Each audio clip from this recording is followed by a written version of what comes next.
আমার মতো makeup, hairstyle এবং স্টাইলিং রিলেটেড কাজগুলো তোমরা কিভাবে শিখতে পারবে এবং তার সাথে আমার দেওরের বিয়েতে কিভাবে আনন্দ করলাম সবকিছু মিলিয়ে থাকছে আজকের এই ব্লগটা।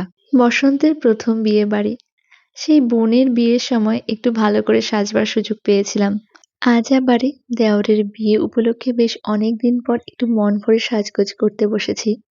বোনের বিয়েতে আমি এই শাড়িটা নিয়েছিলাম, আজকে আবার সেই শাড়িটাই পরছি। সাথে কিছু কাস্টম জুয়েলারি পরছি।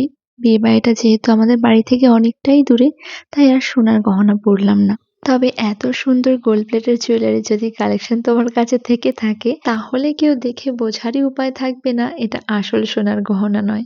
যাই হোক, এত সাজগোজ করার পরেও একদম অন টাইম রেডি হয়ে যেতে পেরেছি, এটাই অনেক। চলো এবারে বিয়েবাড়ি যাওয়া যাক। আর হ্যাঁ, তোমরা অনেকেই আমার আজকের এই হেয়ারস্টাইলটার কথা বলেছিলে, এটার যদি একটা টিউটোরিয়াল দেওয়া যায়।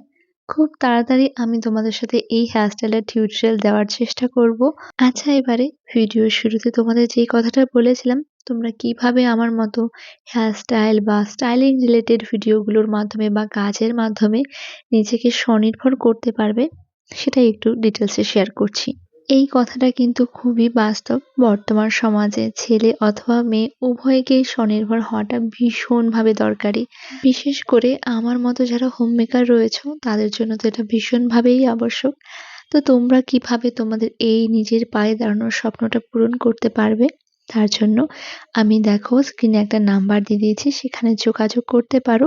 বিশেষত মেয়েদের স্বনির্ভর করার উদ্দেশ্যেই অভিনন্দন টেকনিক্যাল ইন্ডাস্ট্রি এত সুন্দর একটা উদ্যোগ নিয়েছে। এখানে তোমরা মাত্র ৫ মাসে এবং প্রতি মাসে মাত্র ৫০০ টাকার বিনিময়ে threading, waxing, bleach, manicure, pedicure, hairstyle সবকিছু শিখতে পারবে। ইভেন মেহেন্দি করাও শিখতে পারবে। মাধ্যমিক বা উচ্চ মাধ্যমিক দেওয়ার পরে যারা ভাবছো পড়াশোনার পাশাপাশি নিজের কিছু আর্নিং এর জন্য যদি কিছু করা যায়, তাদের জন্য কিন্তু ওরা বিশেষ সুযোগ সুবিধা রেখেছে এবং অনেক অফার রেখেছে। তোমরা তাড়াতাড়ি যোগাযোগ করে নিও। বিয়ের দিনের সাজগোজের থেকে রিসেপশনের সাজগোজটা কিন্তু একেবারেই ডিফারেন্ট ছিল।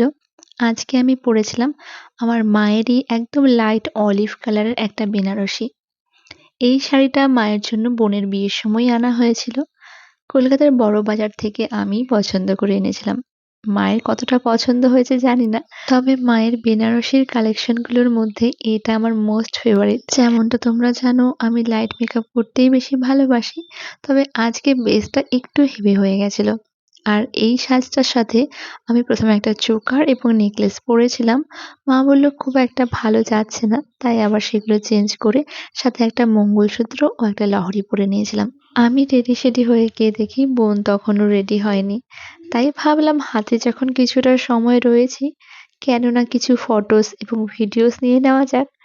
কারণ ভিডিও তো তোমাদের সাথে শেয়ার করতেই হতো। তো ঝটপট কিছু ফটোস এবং ভিডিওস নিয়ে নিলাম। তারপর চলে গেলাম সোজা বিয়েবাড়িতে। সবার রেডি হয়ে বিয়েবাড়ি যেতে গিয়ে অনেকখানি লেট হয়ে গেছিল। প্রায় ৯টা ৯:৩০ বেজে গেছিল। আর যেহেতু কুট্টুসকে বাড়িতে রেখে গেছিলাম, তাই বোনেরও আসার একটু তাড়া ছিল। তাই গিয়েই আগে নতুন বউয়ের সাথে দেখা করে এবং বাকি সবার সাথে একটু কথাবার্তা বলেই খেতে বসে পড়েছিলাম। বেশ অনেকদিন পরে মায়ের শাড়ি পরে একটু পরিপাটিভাবে সাজতে পেরেছিলাম, যার জন্য সেদিন আমার মনটা ভীষণ ভালো লাগছিল।